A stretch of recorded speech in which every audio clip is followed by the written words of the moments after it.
You got the distribution call, you got the placement, you did everything right. And somewhere between the purchase order and the shelf, something went sideways. Your product isn't there, or it's there, but it's wrong. Or nobody can tell you either way. Every CPG brand hits this wall. Most of them hit it more than once. I'm Jordan Carter, founder and CEO of Wiley. Know Thy Shelf is a show for founders and CPG superstars who are done taking anyone's word for what's happening at the shelf. Real stories, real data, one question underneath all of it. Your product is listed as in stock, is it though? Megan, you built Crunchy out of a personal journey. And now that journey has led to a very cool brand landing on the shelves at powerhouse retailers such as Whole Foods and Kroger's. Let's back up a bit and start at the beginning. UVA, West Coast operations job in LA, anxiety hits, you quit and moved to Thailand. What actually happened there, and how does a smoothie shop in Southeast Asia turn into the awesome brand that we see today in Crunchy? Thanks for having me. I'm excited to dive in. So you kind of touched on it, but yes, it started with, I like to call it a quarter life crisis that led us to, the journey of founding Crunchy. So great job when I was working in LA, from the outside looking in, making a bunch of money, checked all the right boxes. I mean, it was a really cool opportunity, great friends, and just started developing or dealing with really bad anxiety and depression for the first time in my life. Reached a very low point, dark point in life, and decided to take drastic measures, quit my job, gave away everything I owned, bought a one-way ticket to Thailand, and decided to dive into holistic healing, simplify my life. And it's just so cool when you take away everything, just what you discover from that, and how, one, I feel like we overcomplicate things a lot, but two, just the power of simplicity, taking a moment for you, holistic healing. And so I was teaching English, going to this little juice and smoothie shop every day. And I called my sister and I was like, all right, this is what I'm going to do. I'm going to open up a cold pressed juice business. Well, first I was like, I'm going to be a dive instructor. And then I was like, just kidding. All right, I'm opening up a juice business. So I moved back to Virginia, started Crunchy Carrot. It was a little crunchy and pulpy at first before I got the commercial juicer. So the name was kind of, we say it's a lifestyle, not a texture, but it did start with texture. So there is some crunchy behind the original. There was, yeah. The first, iteration was like carrot juice and ginger, turmeric, some smashed up almonds. It's funny to look back on. But through that business, realized, I was not alone in dealing with anxiety and depression, and everything that I had taken, from L-theanine to different adaptogens to just better hydration with, electrolytes. I was talking about that every day through the juice business, and decided to, pivot and put everything that I had taken into a water. It was a lot more scalable than the juice. So I licensed that juice brand and then went all in on Crunchy. And so I'd love to talk a bit about Crunchy because it's a bit of a unique product in that it is a sparkling water. It's a functional beverage that I've obviously had the mango, I believe, and that has caffeine. So there's an energy element to some of them. What is, I guess, the idea behind who's drinking Crunchy? Who is this for? Is it for more people like you? Is it more for people that have anxiety? Or is there just a general appeal of a healthier beverage throughout the day? I would say our perfect, kind of target consumer is a, working on the go mom who's in her 30s and looking for something that is convenient, healthy, better for you, and serves multiple purposes, from hydration to stress relief to potentially, gut health or energy. And we're sitting in this, like when I first started it, LLC formed in 2019, we were kind of the first to market with, being that sparkling water portfolio, but with all of the functionality of a functional beverage. So there's no sugar, no calories, no sugar alternatives. So no stevia, no monk fruit, no erythritol, but then you're getting 1,500 milligrams of herbs for your mind and body. So it was new. Buyers didn't really know where to put it. And it kind of targeted a lot of people. Like, we've got, anyone who's ranging from like 18 up to, my grandma's peddling it at the retirement home. So that's a good customer base. And so I think it was pretty interesting with the ingredients you have. Was it difficult to come up with the actual recipe for this drink? I would say no. That's what I love doing the most. I was just in the lab last week working on some new flavors, working on a new product line. I, took all of the ingredients that are in there for years. And so I knew the effectiveness. I studied a ton of clinical trials to kind of see what is the minimum recommended effective dose. Like, because people are having more than one in a day, I wanted to make sure that it wasn't, overloading them with adaptogens and nootropics, but making sure that they actually feel it. So every can has 200 milligrams of L-theanine. That's the dosage where you're really going to see a spike or an increase in your alpha wavelength. So it takes you out of fight or flight, helps with stress relief, brain function, and then, organic chamomile, organic lemon balm, Himalayan salt for electrolytes, and then We do have like this one that I'm drinking has green tea in it, so a little bit of caffeine. I think we're gonna start shifting into just being all calming hydration though. Yeah. Okay, got it. No, the product's great. It's delicious. I love the flavor. It's much more of a natural flavor than the synthetic artificial watermelon that tastes like a Jolly Rancher or coconut that tastes like almond joy. I think that flavor It's very light, right? very light. It's refreshing. It's a really good. It's just a really good sipping beverage throughout the day. Personally, and I'm not a 30-year-old mom on the go, but I still product. And one thing I really loved about your story and how you've gone to market is that you somewhat have an advantage built in right out of the gate because you have your packing facility in-house, a production facility in-house. Can you talk a bit about how that came about and the unique advantages or disadvantages of the vertical integration? Yeah. So started at, a small brewery, just doing it, testing the market, doing it small scale, and then realized there was a huge need for co-packing. Like I quickly outgrew the brewery and there was nowhere close where I could go for co-packing. And so my soon to be husband built out a co-packing facility down the street in Chesapeake, Virginia. And it has been incredible. I mean, just one being able to go and see your product being made and to, have access to that, but also to see his business take off and see that there is obviously a demand. He's landed some massive national clients, but also has the ability to work with smaller clients or growing and emerging brands. So they can do anywhere from 2,000 gallons to significantly more than that. Amazing, amazing. So that's great for the family to have all of that kind of growing up together. And We love obviously, oh, go ahead. I was just gonna say we love beverages, obviously. Like we have multiple beverage fridges in our house.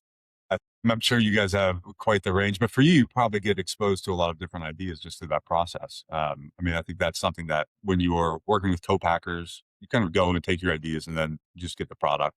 When you have the facility, you get to really experiment and I think broaden your ideas without as much of that finite risk of I have to place a big order. I'm going to have to order 25,000 units to start. You can probably dabble a bit.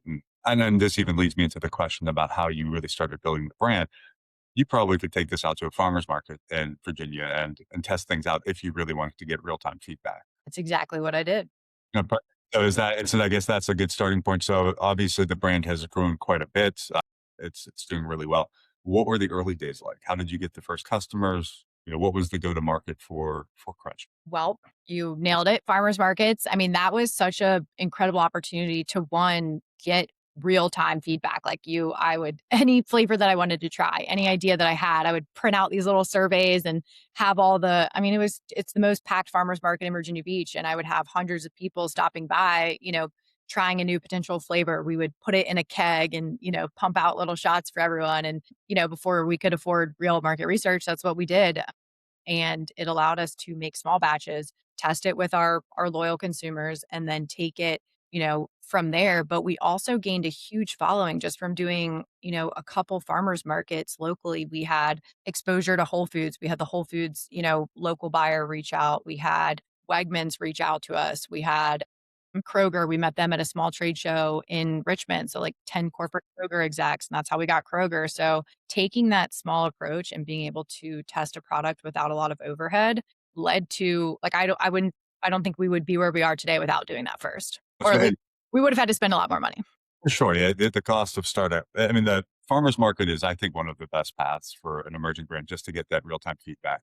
It doesn't need to be your growth strategy, but it is the best way to figure out what someone willing to pay for, what do they like, what don't they like, and then obviously it gives you that audience when you are ready to launch in retail. And so, from those early days, were there any flavors that have stuck around and maintained, the hero SKUs for you, or did everything evolve since then into a new flavor profile?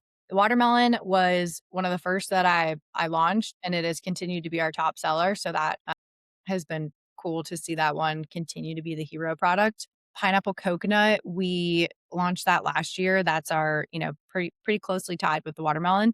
But originally I was going down the path of doing a ginger peach and had multiple flavors that I was testing through the farmers market, and we just could not get it right. And then pineapple coconut was perfect. And so we launched that instead of the ginger peach. But it was fun to be able to, take some fun content, reels, have lots of different people taste testing it.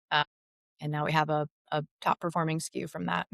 Were you very social media native when you were building this? And was there any D2C element to the business, or did you kind of start with farmers market and then straight to brick and mortar? It was started with the farmer's market and then had a ton of accounts reach out to us locally. So it was me in the back of my car delivering them and then, built a solid following, knew how much, we're like, okay, every store is going through a case a week. So then we were able to bring on a distributor and just pretty organically grow from there. Amazing.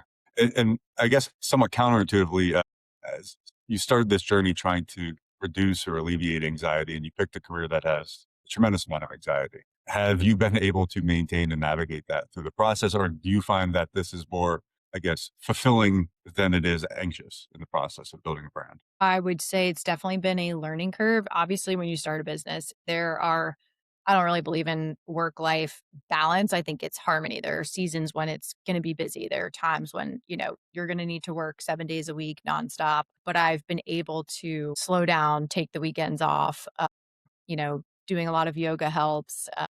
But yeah, I definitely laugh about it because there are times when I'm like, production goes terribly, or a shipment gets ruined, or, your cartons got stuck in Ohio and you're having to figure out driving to Richmond and loading up your car with cartons to make the run happen. But it's so fulfilling and it's so fun. And if you believe in what you're doing and there's a bigger mission than you, like it's just I always go back to like I know I'm on the right path. I had someone message me today on Instagram about how it has changed her life, and she has, 2 twins, and she's so glad she has Crunchy, and thank you for what we do on social media. It's a constant reminder for her to slow down, and it's just that's why we do what we do. Amazing. That's amazing. So you're able to take your mission through the product and deliver it to people. And I think that's always really important building a brand, especially as a founder. It's not just the execution and operations, which are important, but really having that driving force behind all of the challenges you overcome. And so that kind of leads me into the next topic, which is growth. So you start to pick up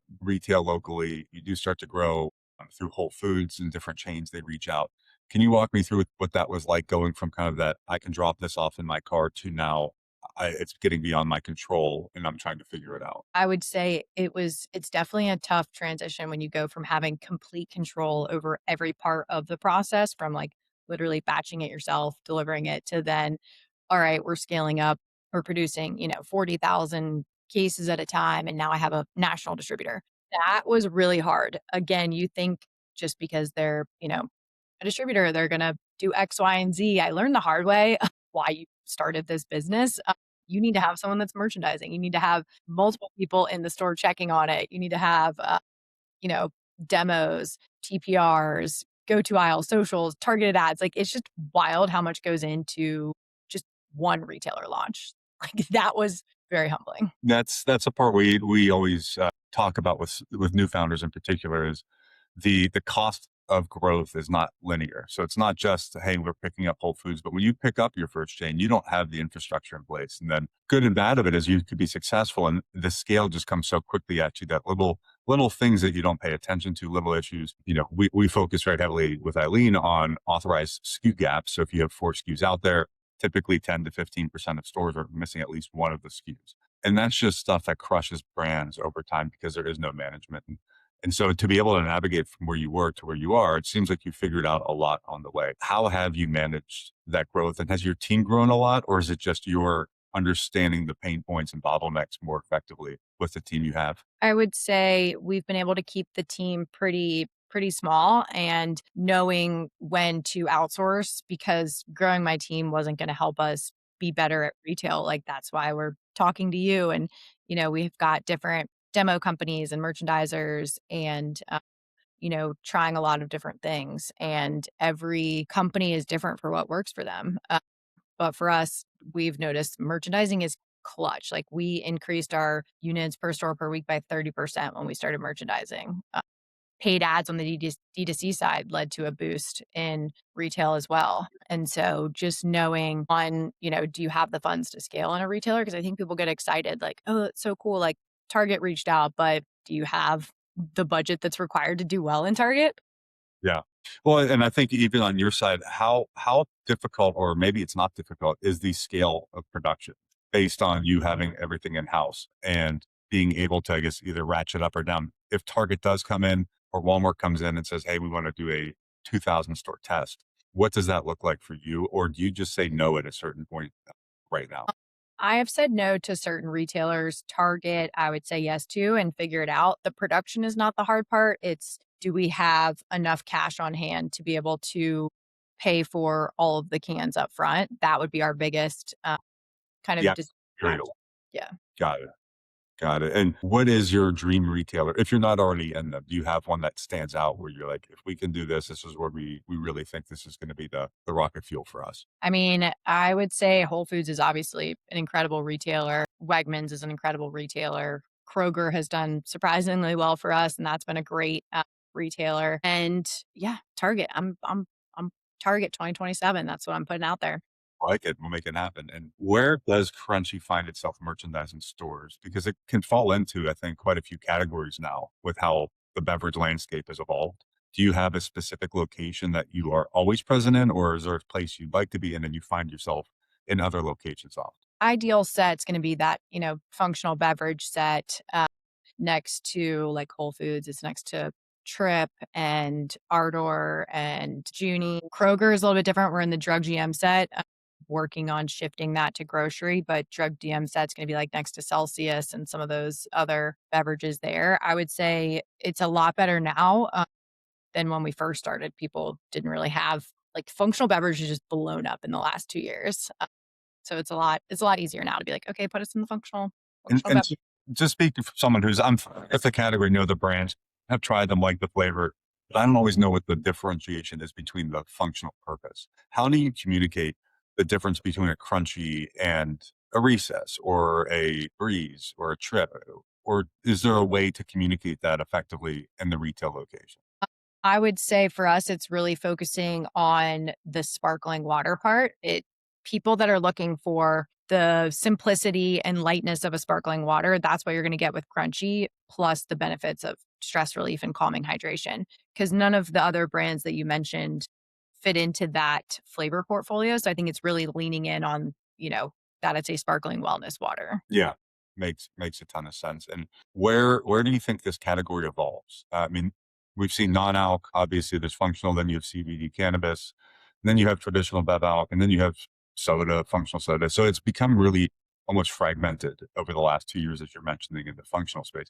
How do you see it evolving? Do you think there's continued growth within functional, or is there contraction in other categories that allows for more kind of cross trial? I would say right now, I feel like it's still kind of confusing. I don't know if you feel the same way, but kind of looking at the functional beverage set, you could have anything from like some of them have Olipop and Poppies to social tonics like Hio to, you know, a lot of caffeine is looped in there. So I would say if we could be pioneering the calming space with like recess, trip, crunchy, and then like differentiate ourselves as a water. Interesting. So I like that. So calming is the subset of the functional beverage that you guys would like to own. Awesome. I get that. That makes a ton of sense. And so while you're expanding and while you're growing, obviously you've already had a lot of success. You've been expanding nationally. What does that growth look like through your distribution network? Are you maintaining one major distributor for national, or do you have to work market to market? How are you attacking the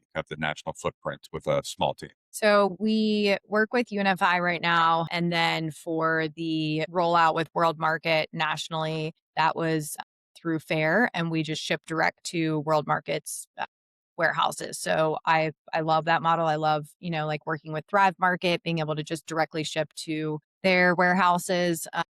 That's been pretty cool to kind of bypass the distributor side. But next week we've got earned 2 weeks through Startup CPG, great community.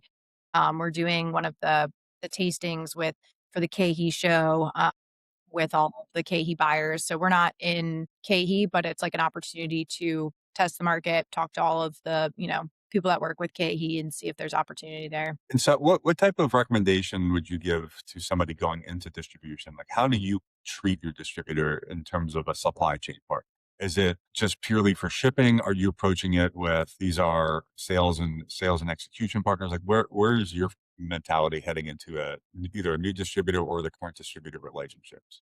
I would say on the DSD side, working with, AB houses or different beer houses has been great to look at them as sales partners. Like they do really well with incentive programs. On like the UNFI side, I mean, it's hard to even get a response from anyone.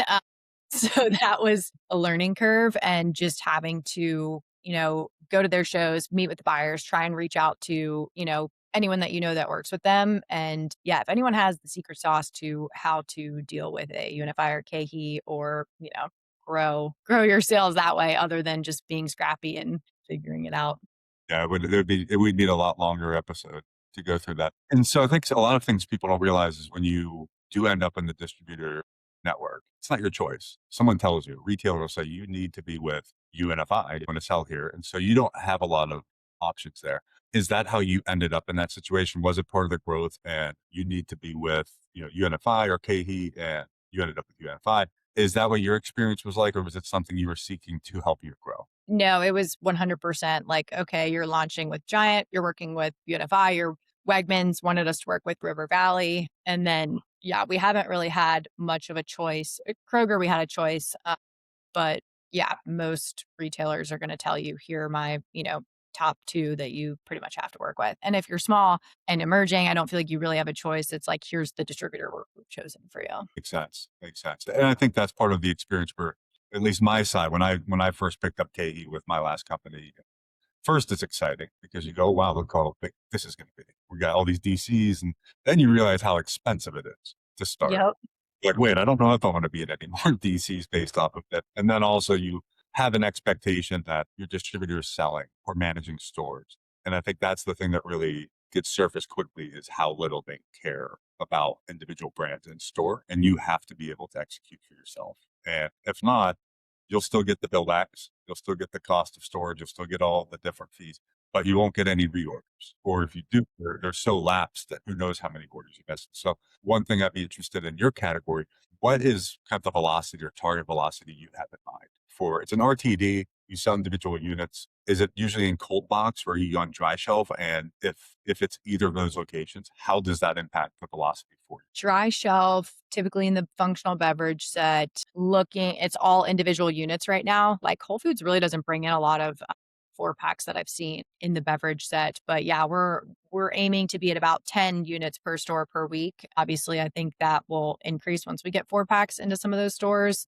But yeah, ten units per store per week is the where you want to sit from a velocity standpoint. But yes, you definitely need to have your own, team to be able to support it because that was the biggest lesson I learned is like the distributor is definitely not going to be selling on your behalf or even with a planogram. You get a planogram and here's your set. Like you 100% need to check that it's in all those stores and being merchandised and stocked. Absolutely. I mean, that's the killer, and more AI driven reorder systems have been put in place, which without people realizing means that historically there's someone that's in charge of the P&L for a category at the retail level. And then there's people that check the shelves, and those have been just kind of whittled away. So now it's based off of reorder rates. So if your, let's say, watermelon SKU comes in with 3 other SKUs and gets left in the back and you have 0 units sold, the system just assumes no one's buying it. And so you very quickly find that those 3 SKUs has just been cut down to 2 SKUs at the next reset because you were out of stock for 3 months. And it just happens so organically now because you don't have that human element. So I think that's the part where if you care about success and being able to grow your brand, you do need to find different ways to fully manage your product, start to finish. And my view historically has always been treat everybody as if they are either a shipping partner or a real estate partner. And those are their jobs. Give you a place to put your product, get it there. The rest of it should be on your team to execute. It's hard, but that's what the great brands do. That seems to be what you kind of find that commonality when you see the biggest, fastest growing brands is they can execute. Yep.